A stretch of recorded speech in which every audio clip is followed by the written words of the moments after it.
หอมป้อมแม่บ้านนะพี่น้องงามกระโดดกระเดี่ยแบบว่า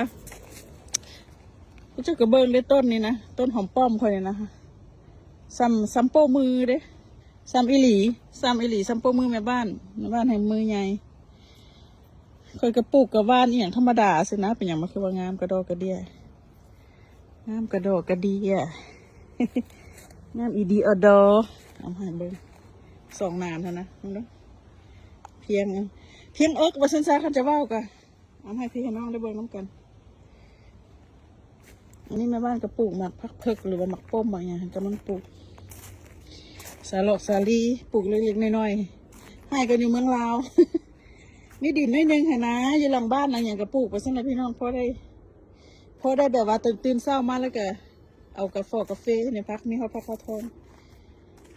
กินกาแฟมาเยี่ยมมาชมอันนี้จะเป็นหมักทั่วใส่เสื้อค่ะนะหมักทั่วฟักยาวทั่วใส่เสื้อปลูกแบบนี้แล้วก็ให้พื้นขึ้นแบบนี้หลังบ้านก็จะเอาจะหกน้อยนึงค่ะสำหรับว่าพี่น้องหมักมันหมักอันหมักมันเลยว่าหมักพร่ำนะหมักแอปเปิลนี่แหละแล้วต่อไปตัวนั้นก็จะเป็นหมักเกรปให้เบิ้งเอาหลังบ้านให้เบิ้งอีกเนี่ยกำลังพวมดอกค่ะนะเป็นกำลังพวมกระจุจีดอกเลยหมักมันนะแบบว่ามันไม่ค่อยเป็นลายนะมันเป็นแล้วมันหาดนะพี่น้อง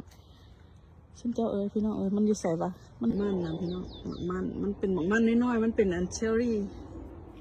พัมเชอรี่พัมนะมันกำลังเป็นน้อย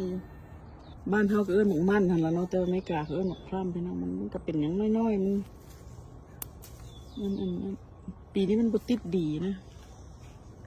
เป็นอากาศหนาวพ่นหรือว่าจังไดกับบุ้งเป็นบลายเป็นไม่ยักไม่ใหญ่ในบ้านให้เป็นคนหมักปลูกตอนอยู่เมืองลาวอยู่บ้านอยู่อุดมไซก็เห็ดปลูกแบบนี้พอจะเบิ่งได้แยงซึ่งเอาให้พี่ให้น้องได้เบิ่งน้ำกันเนี่ยอาทิตย์แล้วเคยลกอันพักเทียมเคยลืมเคยถ่ายคลิปแล้วเคยลืมอันเขาบอกให้ได้ตัดต่อให้พวกเจ้าเบิ่งขนาดเรื่องของเรื่องก็ได้จะประมาณนี้ของป้อมน้ำค่ะไปก็ได้พี่น้องบาย